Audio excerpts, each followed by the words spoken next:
What's up, beautiful people, and welcome back to my channel. If you're new here, my name is Crystal and this is Bomb Book Reviews, and today we're going to be doing kind of like a 2022 wrap up as a year. So we're going to be looking at my 2022 goals and how I went with them. We're going to be looking at some of my best reads, some of my worst reads.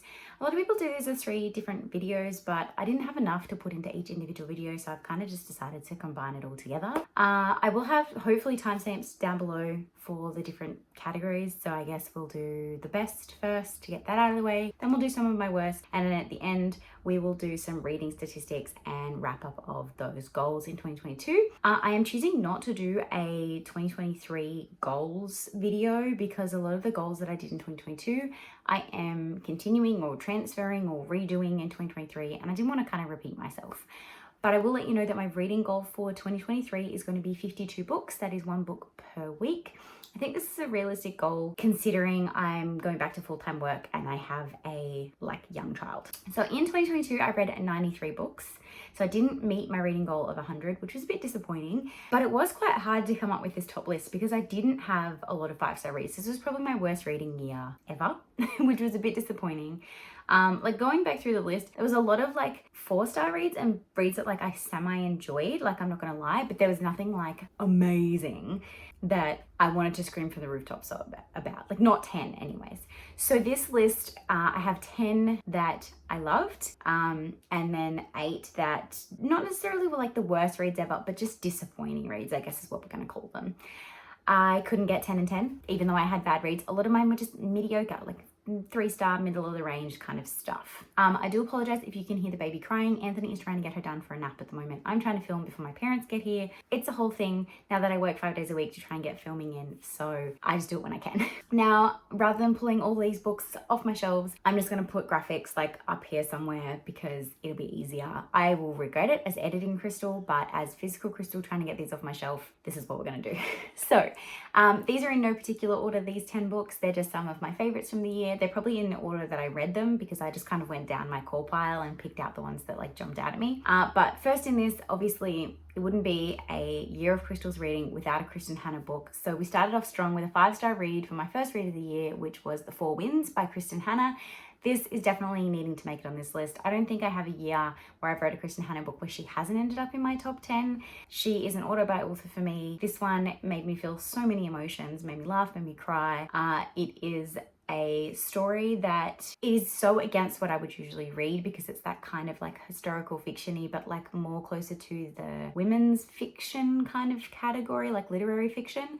But it was done so well and I was so invested in the characters because Kristin Hannah has that ability to write that way that I was like, all right, I'm liking this. So yeah, that's my first one on this list. The second one on my list is actually a thriller, which is White Smoke by Tiffany D. Jackson. This was a YA horror thriller that came out last year, I think it was, 2021, which I really surprisingly enjoyed more than I expected. I knew that it was going to be pretty good. It had gained a lot of traction. A lot of people were talking about it. But typically, if I'm reading a book that has a lot of hype around it, I get disappointed because my expectations are too high. But this one didn't fail to impress me. It's kind of like a ghost story, haunted house kind of vibe, but with a lot of themes throughout it that aren't in those typical books. Obviously, Tiffany D. Jackson is an author of color, so it did have some really cool representation throughout it, which was nice. One of the last reads of the year that was 5-star for me was Hidden Pictures by Jason Rekulik, I think is how you pronounce their name. This one was a thriller that had me page turning. I think there was about 4 books that I read in one sitting this year, and this was one of them. I could not put it down. I was so invested to find out what happened. Every time I thought that I had guessed it, something else would happen. I probably didn't get as spooked and freaked out as Neva from Reading with Neva did because she read this on lives, but I did have a really good time with it and I'm glad that I picked it up on their recommendation. A surprise book that actually is ending up on this list is one that I read for my podcast. My co-host recommended that I read this, and it is Brightside by Kim Holden. This is your typical small town romance, friends to lovers to friends kind of situation.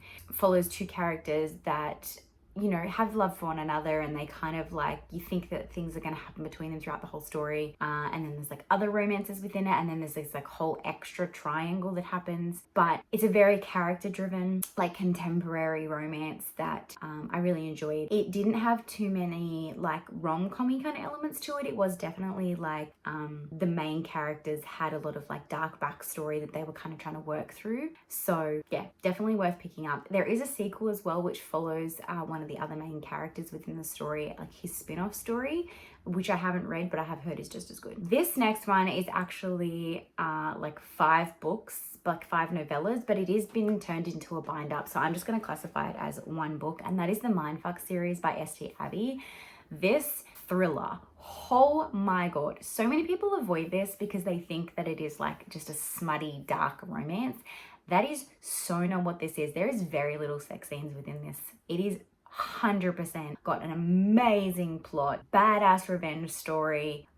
General gist, without giving away spoilers, which might be hard, is our main character was wronged in some way when she was in her childhood, and now she is a serial killer, and she is going through and killing off everyone that like wronged her when she was a child. And she falls in love with an FBI agent, the FBI agent who is trying to solve her case. And that's pretty much all you need to know about it. But oh my god, there are some trigger warnings. Definitely like look into them. But every single book leaves you just wanting to pick the next one up. So well done, so well written. I cannot wait to read more from this author. Absolutely fantastic.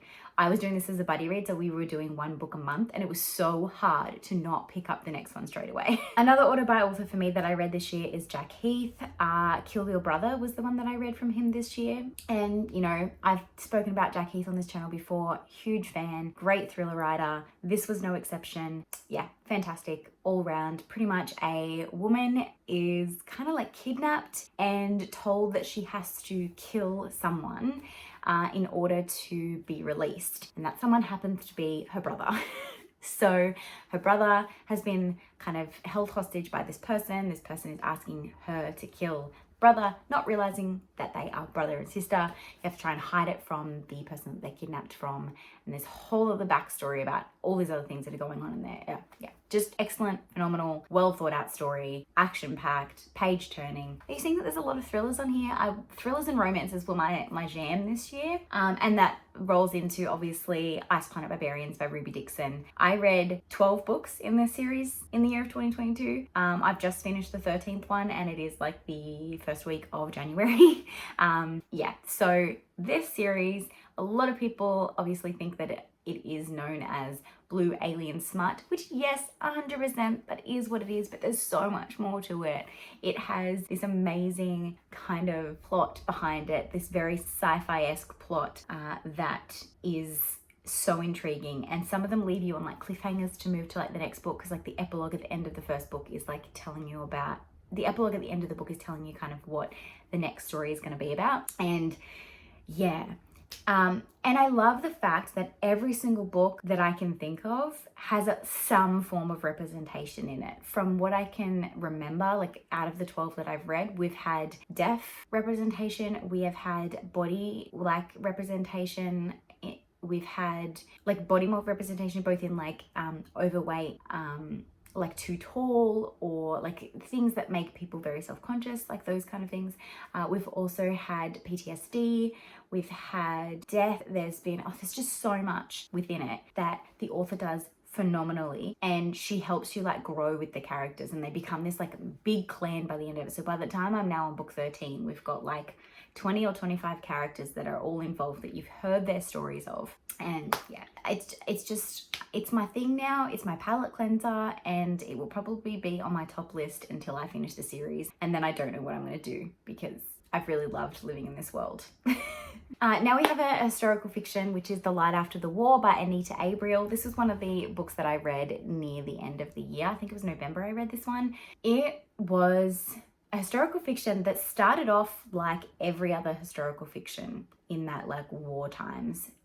But the thing that made this a memorable 5-star read for me was the fact that the story is actually the author's grandmother's story. So it was based on a true story, which I already knew, but like once you read the author's note at the end, it just makes you appreciate everything you've read prior to that. So it follows the story of a character who managed to survive a train to Auschwitz because her mother pushed her off the train. So yeah, the story is just so good and heartbreaking and heartwarming at the same time. So I definitely, it's like a historical fiction survival story, but also like there's romance in there and a little bit of like a redemption arc. So yeah, I like that one. That was good. We have another thriller, which is Stay Awake by Megan Golden. I read this for a read along with a bunch of people on Bookstagram, and to say that this book kept me guessing, I thought I had it. I thought I had solved who it was, and then bam, right at the end, I was like, holy shit. This follows a character who every time she falls asleep, her memory wipes. She forgets everything. And she wakes up one time and she is like covered in blood, has a knife, and there is a person who is dead that has "stay awake" in blood written on the windowsill. And all she has on herself is the word "stay awake" written on her arm.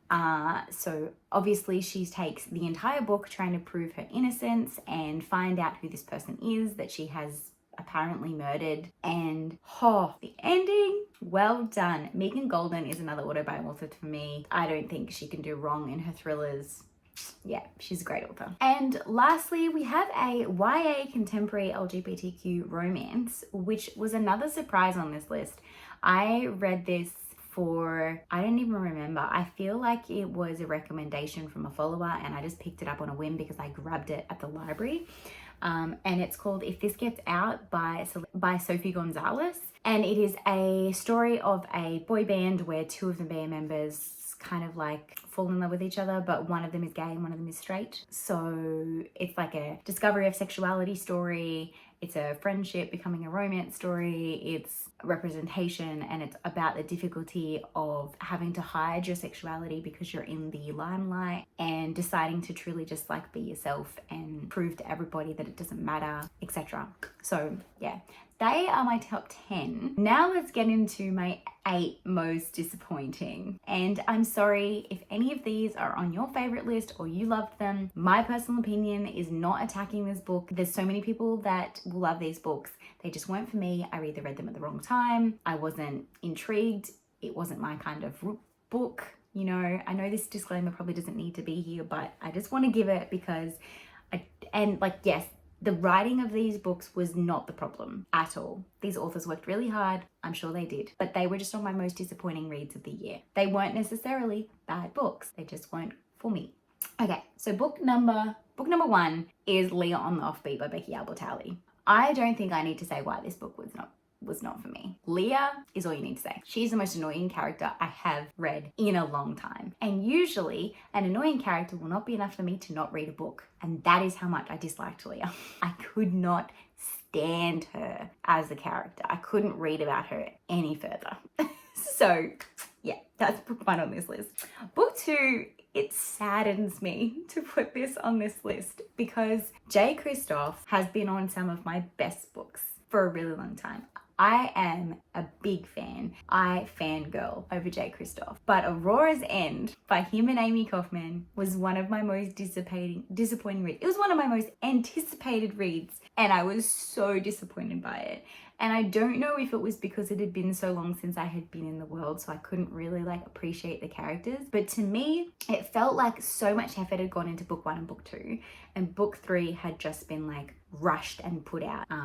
And the timeline of it was so confusing, the jumping back and forth about who was where and what was happening, and it just didn't flow as well as the others, and I didn't care about the characters as much as I did in book 1 and book 2. So I think that's probably why. It's just my most disappointing. It's not a bad book, it's just a bad ending to a trilogy, I think. How I would have changed it, no idea. Another one that was just a disappointing read, not a bad read, was Louis Seiche's Small Steps. This is the sequel to Holes, which was one of my favorite books as a teenager. So I was really excited to finally get a copy of it and read it and kind of get back into that world and read about those characters. But unfortunately, it wasn't the same experience.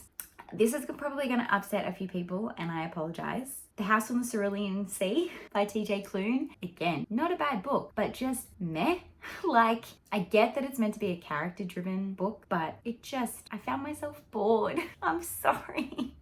But I just did. It just was not, I don't know if my expectations were too high, but yeah, just no. The Stand by Stephen King. I want my 24 hours back. I listened to that audiobook. It is a 48-hour audiobook that I listened to on double time. So 24 hours of my life went into reading that book. And the wrap up of that, it still makes me angry. It sits. This is my shelf of like books that I keep because I really enjoyed. It sits on here purely because I want to brag about the fact that I read The Stand. It is a tome and I read it in 1 month and it sits there, but I hated that book. I want my time back.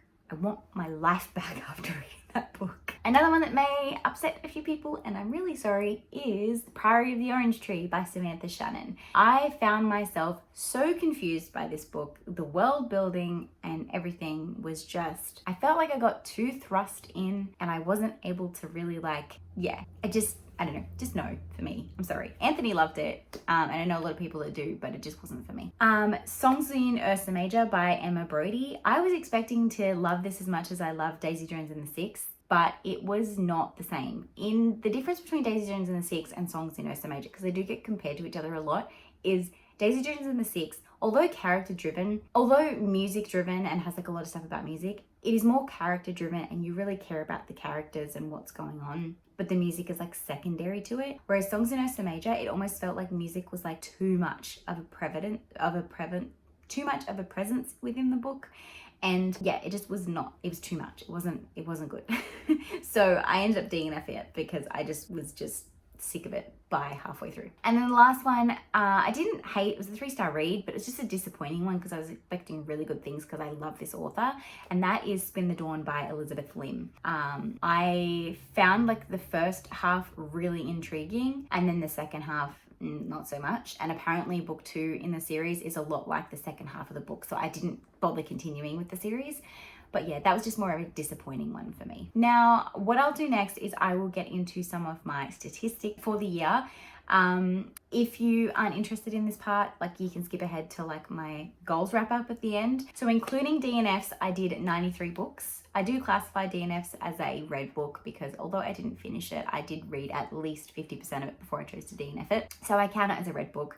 But yeah, so without DNFs, it was 89. With DNFs, it was 93. That was a total of 27,197 pages. And I listened to a total of 677.5 hours of audiobook. My biggest listening month was April, where I listened to 115 hours of audiobook. And my biggest reading month was August, where I read 13 books. Thank you, Pick-Pongathon. Predominantly, I did mixed media, so 64.5% of my reading was mixed media, where I read the physical copy or the ebook while also listening to the audiobook.